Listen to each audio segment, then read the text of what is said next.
বিশ্বকাপ আসছে আর ভবিষ্যৎবাণী হবে না, তাই কি হয়? অনেকের মনে থাকবে অক্টোপাস পলের গল্প। 2010 ফিফা বিশ্বকাপে নির্ভুলভাবে ম্যাচ ফলাফল দিয়ে চমকে দিয়েছিল সবাইকে। এবার আপনাদের যার গল্প শোনাবো, তিনি কোনো অক্টোপাস না, একজন জলজ্যান্ত মানুষ। ব্রাজিলিয়ান এই ভদ্রলোক ওয়ার্ল্ড কাপ সাইকিক নামে পরিচিত, যিনি 2010, 2014 ও 2018 বিশ্বকাপের চ্যাম্পিয়ন নিয়ে সঠিক প্রেডিকশন করেছিলেন।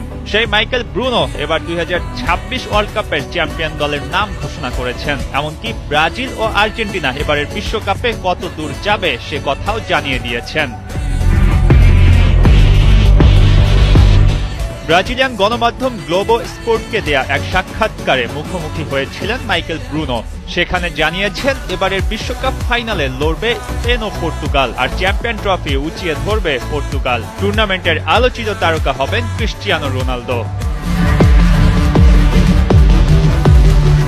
ব্রুনোর দাবি, তিনি 2022 সাল থেকেই বলে আসছেন পর্তুগাল হচ্ছে পরবর্তী বিশ্ব চ্যাম্পিয়ন। গেল বিশ্বকাপে তার প্রেডিকশন পুরোপুরি মেলেনি। ব্রাজিল ও ফ্রান্সের ফাইনাল হবে এবং ব্রাজিল শিরোপা জিতবে এমন কথা বললেও শেষ পর্যন্ত ফ্রান্স আর্জেন্টিনা ফাইনাল খেলে আর মেসির দল চ্যাম্পিয়ন হয়। ব্রুনোর মতে এবারের বিশ্বকাপে শিরোপার দাবিদার France, Spain, England, Argentina, Portugal ও ব্রাজিল। তবে শেষ পর্যন্ত পর্তুগালই ট্রফি নেবে।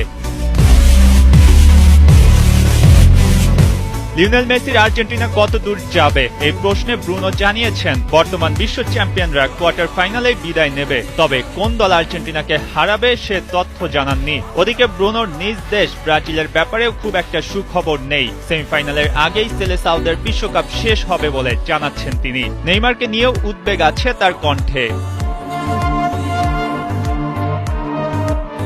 নেইমার শতভাগ ফিট হয়ে এই বিশ্বকাপ খেলতে পারবে না বলেই মনে করেন মাইকেল ব্রুনো, আর দল যদি নেইমারকে কেন্দ্র করেই গোছানো হয় তা ফেল করবে, এমনই প্রেডিকশন এই ব্রাজিলিয়ানের। শেষ পর্যন্ত কোন দলের ভাগ্যে কি আছে তা সময়ই বলে দেবে। তবে ব্রুনোর এই প্রেডিকশন জানান দিচ্ছে বিশ্বকাপের আসল উন্মাদনা শুরু হয়ে গেছে।